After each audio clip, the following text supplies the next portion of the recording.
नमस्कार मित्रों, स्वागत है आपका लीगल एंड लॉजिकल विजन के इस विशेष अंक में और मैं हूं आपका होस्ट आलोक तिवारी।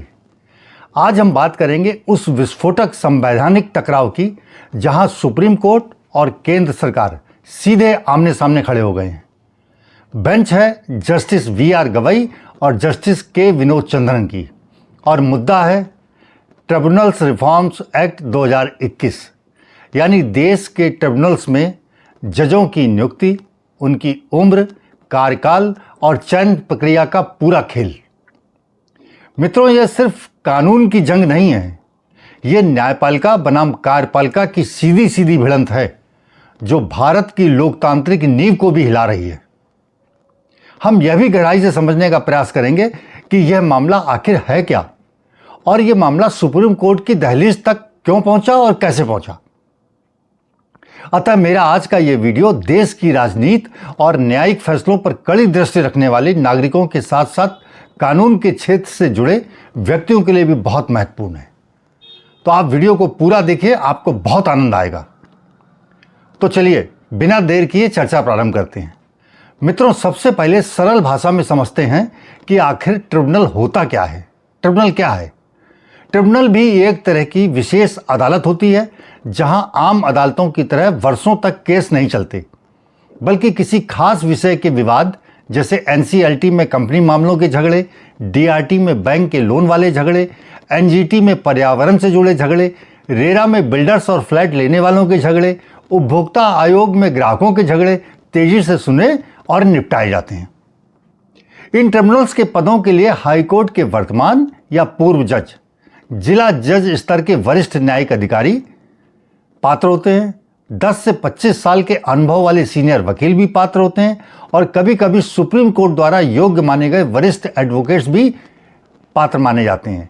साथ ही कुछ तकनीकी क्षेत्र के लोगों, जैसे एनसीएलटी जिसमें कंपनी मामलों के विशेषज्ञ हों, वित्त विभाग या कारपोरेट गवर्नेंस के अनुभवी अधिकारी हों, डीआरटी में बैंकिंग और वित्त क्षेत्र के विशेषज्ञ, आरबीआई या बैंक अधिकारी, एनजीटी में पर्यावरण वैज्ञानिक, इंजीनियर या फॉरेस्ट सर्विस वाले, टीडीएसईटी में दूरसंचार, आईटी, मीडिया रेगुलेशन वाले, रेरा में रियल एस्टेट निर्माण, आर्किटेक्चर या अर्बन डेवलपमेंट से जुड़े विशेषज्ञों की नियुक्ति की जाती है।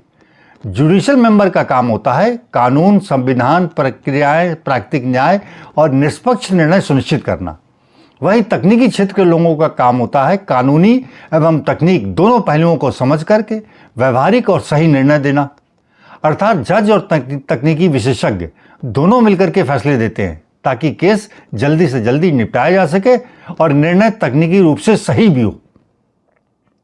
मित्रों, देश में NCLT, DRT, NGT, TDSAT, RERA जैसे 30 से अधिक ट्रिब्यूनल हैं जहां आम नागरिक अपनी शिकायतें लेकर के जाते हैं और तेज न्याय की उम्मीद करते हैं और उन्हें न्याय भी मिलता है। पहले इन ट्रिब्यूनल्स में नियुक्तियां, कार्यकाल और सेवा शर्तों पर कोई एक समान नियम नहीं था। हर जगह अलग अलग नियम थे। केंद्र सरकार का तर्क था कि नियुक्ति प्रक्रिया बेहद लंबी थी। कई ट्रिब्यूनल्स के पद महीनों वर्षों तक खाली पड़े रहते थे, जिससे न्यायिक प्रणाली पर बोझ बढ़ता जा रहा था और लाखों मामले लटके रहते थे। इन्हीं समस्याओं को जड़ से खत्म करने के लिए सरकार ने ट्रिब्यूनल्स रिफॉर्म्स एक्ट 2021 लाई थी, जो सरकार की तरफ से तो सुधार लग रहा था, लेकिन मित्रों कुछ वकीलों और न्याय से जुड़े कुछ लोगों को यह ठीक नहीं लगा और मद्रास बार एसोसिएशन ने इसे कोर्ट में चुनौती दी और असली आग यहीं से भड़की, क्योंकि सुप्रीम कोर्ट ने इस मामले में अपने फैसलों में साफ साफ कहा था कि ट्रिब्यूनल्स की नियुक्ति पूरी तरीके से स्वतंत्र, पारदर्शी और न्यायपालिका की प्रमुख भागीदारी से होनी चाहिए। सदस्यों का कार्यकाल छोटे छोटे 4 साल के टुकड़ों पर निर्भर न हो ताकि वे दबाव मुक्त रहें। न्यूनतम आयु सीमा जैसी बेड़ियां न लगाई जाएं। मेरिट लिस्ट को कभी नजरअंदाज न किया जाए और सबसे महत्वपूर्ण, सरकार उन प्रावधानों को दोबारा न थोपे जिन्हें सुप्रीम कोर्ट पहले ही असंवैधानिक घोषित कर चुकी है अपने इस निर्णयों में। लेकिन मित्रों, इसके बावजूद 2021 में ट्रिब्यूनल रिफॉर्म्स एक्ट आया, जिसमें सरकार ने नियुक्ति की आयु सीमा न्यूनतम 50 वर्ष कर दी और कार्यकाल सिर्फ 4 साल का रख दिया। लेकिन इसमें पुनर्नियुक्ति का प्रावधान भी जोड़ दिया। लेकिन सबसे विवादास्पद बिंदु जो था, या ये कह लीजिए कि वो बम था, कि ट्रिब्यूनल अध्यक्ष की नियुक्ति के लिए सर्च कम सिलेक्शन कमेटी एसएससी को 2 नाम भेजने की बाध्यता कर दी थी। सरकार का आशय था कि उनके पास 2 नामों में से जिसे वो ठीक समझेंगे, जिसके आचरण की रिपोर्ट, जिसे जो रिपोर्ट मंगाई जाती है आईबी वगैरह की, वो ठीक मिलेगी उस व्यक्ति की, तो तब वो उसको नियुक्त कर पाएगी। मित्रों, आपकी जानकारी के लिए बता दूं कि इस एसएससी सर्च कम सिलेक्शन कमेटी अर्थात इन ट्रिब्यूनल्स में नियुक्ति के लिए जो खोज चयन समिति बनाई गई है, उसमें अध्यक्ष भारत के मुख्य न्यायाधीश या उनके द्वारा नामित कोई जज ही होते हैं। साथ ही जिस ट्रिब्यूनल में नियुक्त की जानी होती है उस ट्रिब्यूनल के वर्तमान अध्यक्ष भी होते हैं। साथ ही 2 सरकारी सचिव, एक भारत सरकार के कार्मिक विभाग से और एक सचिव संबंधित मंत्रालय से होते हैं। अब इस तरीके से देखिए तो सिलेक्शन कमेटी में से 4 सदस्यों में से 3 तो सरकारी हो गए, यानी सरकार का स्पष्ट बहुमत। इसे ही सुप्रीम कोर्ट न्यायिक स्वतंत्रता पर सीधा सीधा हमला मान रही है। सुप्रीम कोर्ट ने तुरंत चेतावनी दी कि एसएससी में न्यायिक बहुमत होना चाहिए, ना कि सरकारी बहुमत। मित्रों, 2021 से पहले की चयन व्यवस्था में एसएससी में मुख्य न्यायाधीश सीजेआई के अलावा संबंधित ट्रिब्यूनल का अध्यक्ष, जो आमतौर पर हाई कोर्ट या सुप्रीम कोर्ट के जज ही होते थे, इसके अतिरिक्त सरकार की तरफ से मुख्य सचिव, एक मुख्य सचिव और एक विभागीय सचिव होते थे, जो संबंधित मंत्रालय से हो ट्रिब्यूनल जिसका, तथा किसी नियुक्ति पर मामला टाई होने पर मुख्य न्यायाधीश को ही वोट का अंतिम अधिकार दिया गया था। मतलब तब ये सरकारी सचिव रबर स्टैंप की तरह ही कार्य कर सकते थे, क्योंकि मैं नहीं समझता कि किसी सचिव में मुख्य न्यायाधीश या हाई कोर्ट के जस्टिस के मंतव्य के विरुद्ध अपनी राय रखने का साहस भी हो। दूसरा, 2021 से पूर्व कार्यकाल 5 वर्ष का रखा गया था और न्यूनतम आयु की भी कोई बाध्यता नहीं थी, जबकि सरकार ने नए कानून में न्यूनतम आयु सीमा 50 वर्ष कर दी है और तर्क दिया है कि इससे उन्हें ज्यादा अनुभवी लोग मिलेंगे। सुप्रीम कोर्ट ने कहा है कि सरकार वही प्रावधान दोबारा जीवित कर रही है जिन्हें कोर्ट ने पहले ही कब्र में दफन कर दिया था, मतलब निर्णय दे दिया था। यह न्यायिक स्वतंत्रता का खुला उल्लंघन है। ट्रिब्यूनल्स को कार्यकारी नियंत्रण की जंजीरों में नहीं बांधा जा सकता, यह सुप्रीम कोर्ट कह रहा है। न्यायपालिका को दरकिनार कर प्रशासनिक नियुक्तियां थोपी जा रही हैं। एसएससी की मेरिट लिस्ट से नाम गायब कर दिए जाएंगे। वेटिंग लिस्ट से चुन चुन करके मनपसंद लोगों को भर दिया जाएगा। आईबी रिपोर्ट्स को एसएससी से छिपाया गया है। मुख्य न्यायाधीश वीआर गवई ने सरकार से सीधा सीधा सवाल दागा, आप उन प्रावधानों को क्यों जिंदा कर रहे हैं जिन्हें हमने अपने निर्णयों में मार दिया था। सरकार की तरफ से अटॉर्नी जनरल आर वेंकट रमनी ने जो कहा वो सुप्रीम कोर्ट की नींव हिला देने वाला था। अटॉर्नी जनरल ने चुनौती दी, संसद के पास कानून बनाने की असीमित शक्ति है। सुप्रीम कोर्ट के पुराने निर्देश सरकार के लिए बाध्यकारी नहीं है, वे निर्णय सिर्फ एक सलाह की तरह हैं, मतलब सरकार उनको माने या ना माने। वेंकट रमनी ने आगे कहा है कि कोर्ट कानून नहीं बना सकती, कानून बनाना संसद का ही काम है, संसद सर्वोच्च है। न्यायिक आदेश विधायी क्षमता को स्थिर नहीं कर सकते। वेंकट रमनी ने उसके बाद भी कहा कि आपके निर्देश संविधान के अध्याय तो हो सकते हैं, लेकिन आदेश नहीं। सरकार का मंतव्य और संदेश बिल्कुल साफ है कि सुप्रीम कोर्ट सिर्फ चेक कर सकती है कि सरकार द्वारा बनाया गया कानून संविधान के खिलाफ है या नहीं, लेकिन सुप्रीम कोर्ट ये निर्देश नहीं दे सकती कि कानून कौन सा बनाया जाए और कानून कैसा बनाया जाए, कार्यकाल 4 साल का रखा जाए या 5 साल का रखा जाए। नियुक्ति का तरीका संसद तय करती है। मद्रास बार एसोसिएशन की तरफ से सीनियर एडवोकेट अरविंद दातार ने कहा कि एक्ट की 3 बड़ी खामियां हैं। 50 वर्ष की न्यूनतम आयु कर दी गई है, 4 वर्ष का कार्यकाल कर दिया गया है और 2 नाम भेजने की बाध्यता कर दी गई है। ये सीधे सीधे मद्रास बार एसोसिएशन 3 में दिए गए निर्णयों के खिलाफ है। उन्होंने ये भी कहा कि मेरिट लिस्ट को छोड़ करके वेटिंग लिस्ट से चयन करना कानून और अदालत दोनों के विरुद्ध है। एजी वेंकट रमनी ने यह भी कहा है कि मद्रास बार एसोसिएशन के निर्णय को कठोर और अनम्य, न झुकने वाला या निर्दोषों की तरह नहीं पढ़ा जाना चाहिए। उन्होंने साफ कहा, कोर्ट अपने इन निर्णयों से बंधा हुआ नहीं है, ये सिर्फ पुरानी कहानी का एक हिस्सा भी हैं। देखिए कितनी कैसी बात हो रही है और कितनी तेज तर्रारे बातें चल रही सुप्रीम कोर्ट में। वेंकट रमनी की यही बात सुप्रीम कोर्ट को बिल्कुल पसंद नहीं आई। वेंकट रमनी ने आगे कहा कि सरकार ये सब यूनिफॉर्मिटी चयन प्रक्रिया में एक रूपता लाने के लिए कर रही है। उनका कहना था कि सुप्रीम कोर्ट के रोजर मैथ्यू फैसले ने कहीं भी यूनिफॉर्मिटी को, एक रूपता को गलत नहीं बताया है।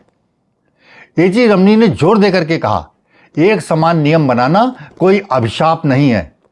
रोजर मैथ्यू निर्णय में कभी नहीं कहा गया है कि यूनिफॉर्मिटी मत लाओ, अर्थात एक समान नियम ना बनाओ।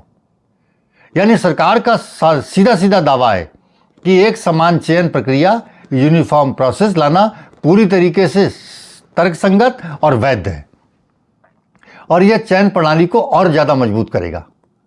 सरकार ने सुप्रीम कोर्ट पर सीधा आरोप लगाया कि यह न्यायिक अतिक्रमण है। मतलब देखिए कितनी गर्मा गर्मी हो रही है मित्रों, मैं बार बार आपसे कह रहा हूं कि ये केस इसीलिए बहुत वैसा है, मजेदार है सुनने के लिए भी और गंभीर भी है। संसद की सर्वोच्चता पर हमला है और यही बात सुप्रीम कोर्ट को और ज्यादा चुभ गई। सुनवाई के दौरान कोर्ट रूम में कई बार विस्फोट हुआ।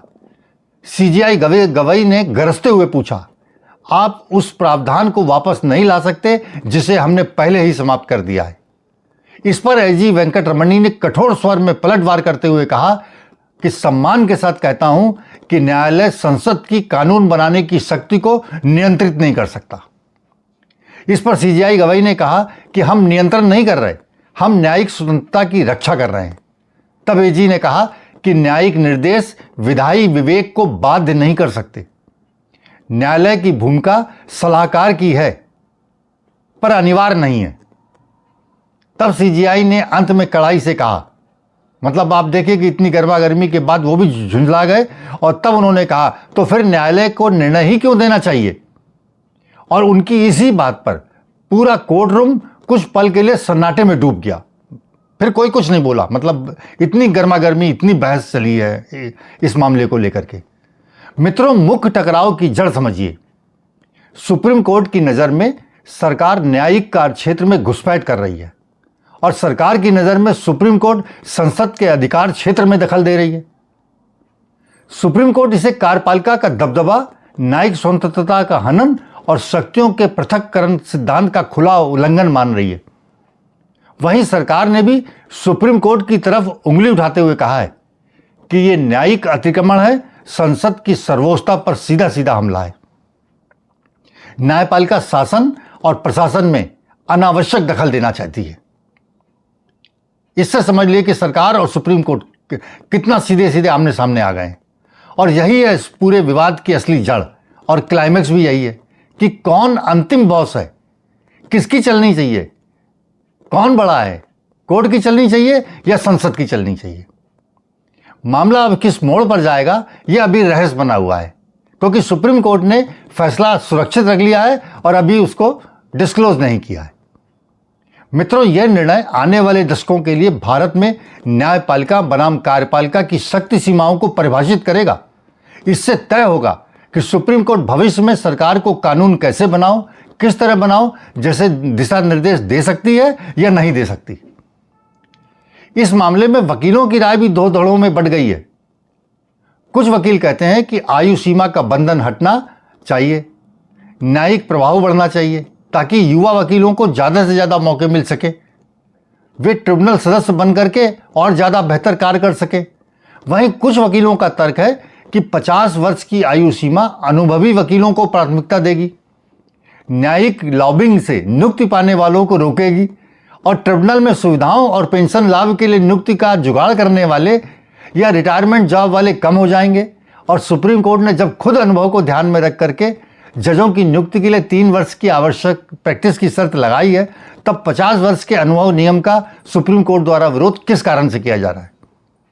और इसमें भी बातें आगे कह रहे हैं कि 2 नाम मांगने से सरकार को भी योग्यतम चुनने का अधिकार मिलेगा, अन्यथा एक भेजे गए नाम की रिपोर्ट यदि ठीक नहीं आई, मान लीजिए आईबी रिपोर्ट वगैरह ठीक नहीं आई, तो वही प्रक्रिया, वही मीटिंग दोबारा करनी पड़ेगी, समय लगेगा। क्या मुकदमों की बोझ से लदे सुप्रीम कोर्ट के पास इतना समय है? तो वो कहते हैं लोकतंत्र में इतना बैलेंस तो करना ही चाहिए, इतना बैलेंस तो बनता है। मित्रों, चर्चा समाप्त करने से पहले हम थोड़ा दुनिया के दूसरे देशों के उस पर भी नजर डाल लें। इंग्लैंड में ट्रिब्यूनल जजों का कार्यकाल 5 से 7 साल का होता है। नियुक्ति एक पूरी तरीके से स्वतंत्र नियुक्ति आयोग करता है, किसी का कोई दखल नहीं है। ऑस्ट्रेलिया में ये 7 साल का कार्यकाल है। सरकार के अटॉर्नी जनरल और न्यायिक पैनल मिलकर के दोनों लोग चुनते हैं। कनाडा में भी 5-7 साल का है कार्यकाल और एक स्वतंत्र सलाहकार बोर्ड बनाया गया है वहाँ, वो ये नियुक्ति करता है। सब जगह नियुक्ति की स्वतंत्रता को सर्वोपरि रखा जाता है। भारत इससे क्या सीख ले सकता है मित्रों, ये हमें समझना होगा। बहरहाल मित्रों, आपकी इस मामले में क्या राय है? क्या सरकार को नियुक्ति का अधिकार मिलना चाहिए या सुप्रीम कोर्ट, जो इस कानून को अपनी स्वतंत्रता पर खतरा मानता है, को ट्रिब्यूनल के जजों की नियुक्ति का अधिकार होना चाहिए? अपने विचार कमेंट बॉक्स में अवश्य लिखिएगा और जानकारी अच्छी लगी हो तो वीडियो को लाइक करें, शेयर करें और चैनल को सब्सक्राइब भी करें। हम आपसे फिर मिलते हैं एक नए विषय और विमर्श के साथ। तब तक के लिए जय भारत, वंदे मातरम, धन्यवाद।